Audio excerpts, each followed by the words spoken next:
I'm joined now by another member of that committee, Texas Congressman Joaquin Castro. Congressman, good afternoon. Thanks for joining us here. Before we get to that damage assessment, just want to get your reaction to the breaking news that we've been following this afternoon. The FBI warning of a spike in threats against law enforcement in the wake of the search at Mar-a-Lago. How concerned are you? I'm very concerned. Donald Trump, I think, has ratcheted up the heat, at different times throughout his career, implicitly encouraged his supporters to carry out aggressive actions, I think, and even violence, whether it was at his rallies or elsewhere. And even the note that he apparently sent to Merrick Garland talking about or asking what he could do to lower the heat, I actually think was insincere. And so I'm quite concerned about it. We saw what happened at the Capitol this morning, of course, around the Capitol, and it's something that we're going to have to be watching for. Do you think, though, that some of your Republican colleagues in the House have contributed to this? I mean, for example, we had Marjorie Taylor Greene saying we should defund the DOJ. We have other members calling this the Gestapo. Well, I think, first of all, I agree with Dan Crenshaw, the Republican congressman from Texas, who said that those calls to defund the FBI make all the people who are saying it and the Republican Party, that part of the party at least that's saying it, look unserious. It's unserious, but it can also be dangerous. And I do think that it has put a target on the backs of these FBI agents who are carrying out their duty. What President Trump may be in violation of is a serious law. People are prosecuted for maintaining or taking away classified documents all the time. Documents that, as Chairman Schiff said, are damaging to national security. So yeah, I think that they've made it more dangerous for elected officials, but also for FBI agents. What do you hope to learn from this damage assessment that Chairman Schiff has requested? Well, I hope that we'll get a sense for what kind of documents there were, and also, whether those documents may have been compromised. The problem with having classified documents or damaging national security documents at a beach resort, and also a beach resort where you've got hundreds of people going through there probably every day. You've got members who are foreign nationals, for example, is that we don't know who was exposed to them. We don't know who had access to them. We don't know who the president shared them with. So all of those things are problematic, and I'm hoping that the Congress can get a better sense for that in the weeks and months ahead.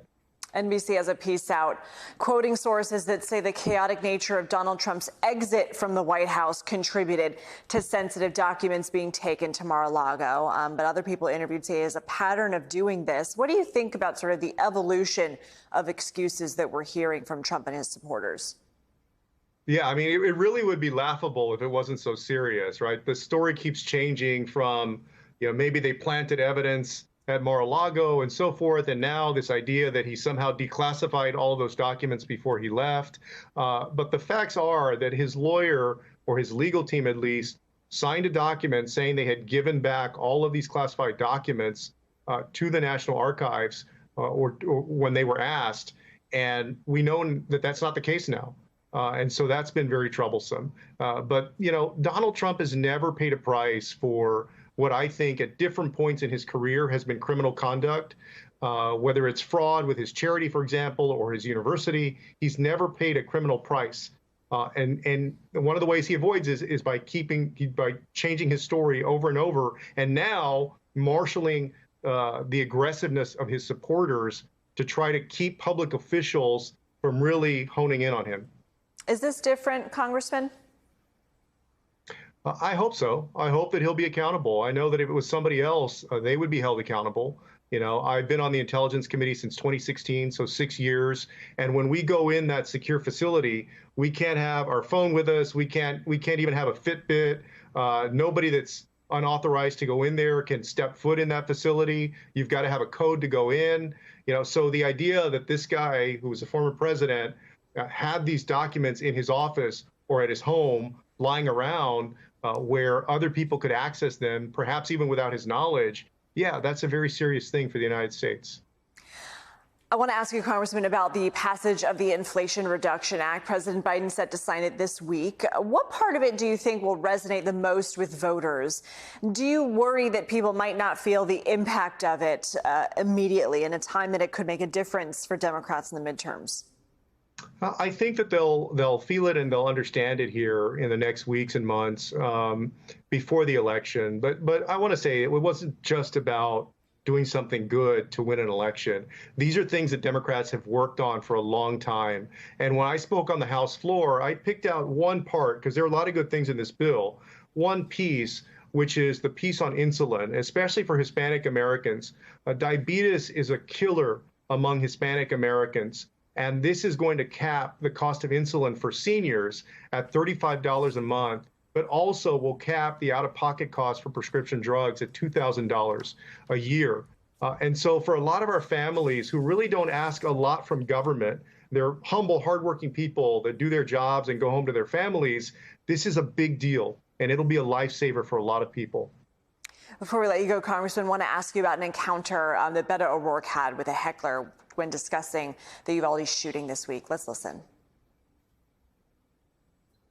And take that weapon that was originally designed for use on the battlefields in Vietnam to penetrate an enemy soldier's helmet at 500 feet and knock him down dead. Up against kids at 5 feet. It may be funny to you, mother, but it's not funny to me, okay? So that heckler was later identified as a supporter of Texas Governor Abbott. But like Beto, you've been a critic of how Abbott has handled the aftermath of Uvalde. What more would you like to see done? Well, I think that Governor Abbott has once again shown his incompetence and the fact that he's failed the people of Texas by his response to Uvalde. I mean, Governor Abbott doesn't even mention Uvalde anymore. He doesn't talk about the families. He doesn't talk about the impact. And Beth was right. You know, after Sutherland Springs, after the massacre in El Paso, after Uvalde, Greg Abbott has done nothing to make it harder for dangerous people to get dangerous weapons in their hands in Texas.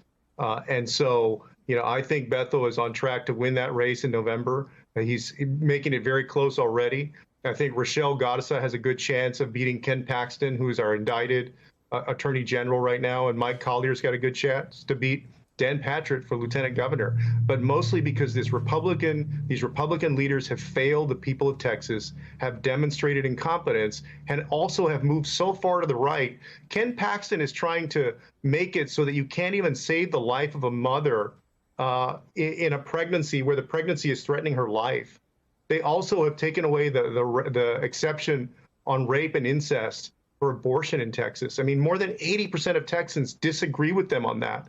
So they've gone so far to the right that, you know, most Texans no longer feel like the Republican Party represents them. Representative Joaquin Castro, thanks for joining us. Appreciate your time. Thank you. After the break,